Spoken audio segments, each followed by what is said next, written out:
क्या आप जानते हैं मृत्यु के बाद आत्मा को सबसे पहले किस खतरनाक पड़ाव से गुजरना पड़ता है?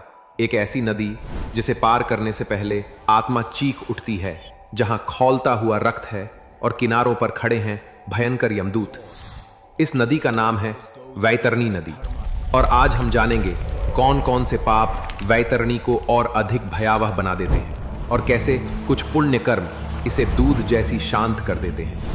अगर आप भगवान विष्णु के सच्चे भक्त हैं तो इस वीडियो को लाइक जरूर करें, ताकि हमें भी पता चले कि इस सनातन ज्ञान को ग्रहण करने वाले कितने विष्णु भक्त हमारे साथ हैं। गरुड़ पुराण में वर्णित है कि जब आत्मा शरीर को छोड़ती है तो उसे यमलोक की ओर ले जाया जाता है, लेकिन इस यात्रा का सबसे भयानक पड़ाव है वैतरणी नदी। ये एक आध्यात्मिक और कर्मों के प्रभाव से बनी ऊर्जा की नदी है। गरुड़ पुराण के अनुसार वैतरणी नदी मृत आत्मा के अच्छे या बुरे कर्मों के अनुसार अपना रूप बदलती है। जिस आत्मा ने जीवन में दान, भक्ति और सेवा का मार्ग अपनाया होता है, उसके लिए वैतरणी नदी एक शांत, निर्मल और दूध जैसी बहती धारा बन जाती है।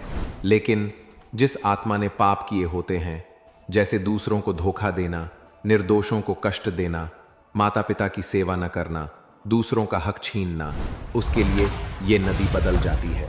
ये नदी फिर बन जाती है एक उफनती, जलती हुई, गंधाती हुई, रक्त और कीचड़ से भरी नरकीय धारा।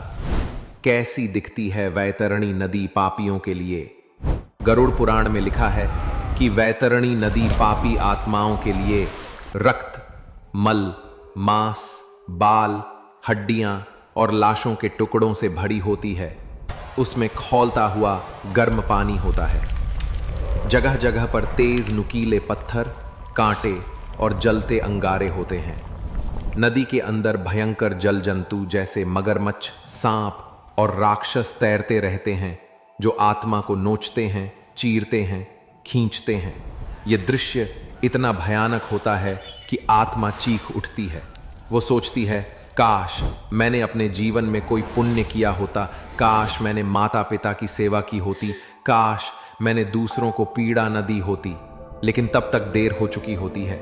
यमदूत उसे खींचते हैं और वैतरणी में धकेल देते हैं।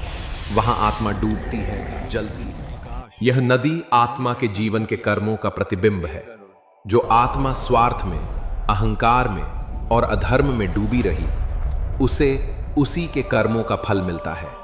आइए जानें वे कर्म जो वैतरणी को और भी भयावह बना देते हैं। झूठ बोलना, धोखा देना, माता पिता और गुरु का अपमान, दूसरों का हक छीनना, हिंसा और क्रूरता, धर्म का मजाक उड़ाना, भक्ति से दूर रहना, अन्न का अपमान। ये पाप आत्मा पर ऐसा भार डालते हैं कि वैतरणी की लहरें आत्मा को बार बार खींचती हैं।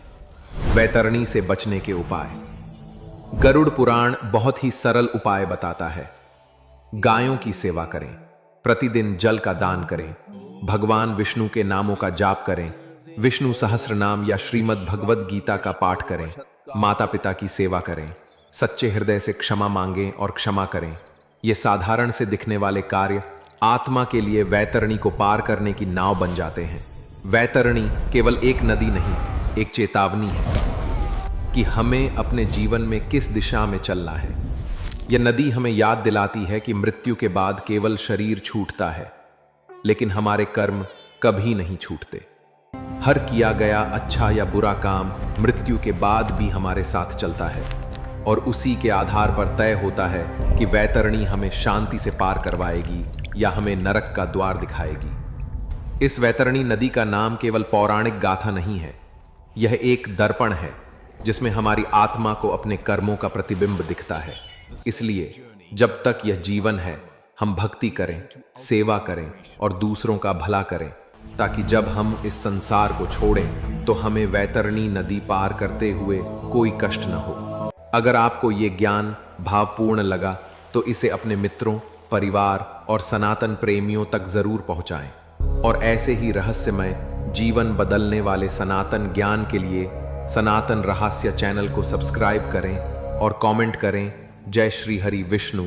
और आपको ये वीडियो अच्छा लगा हो तो आप ये 2 वीडियो भी हमारा चैनल पर देख सकते हैं।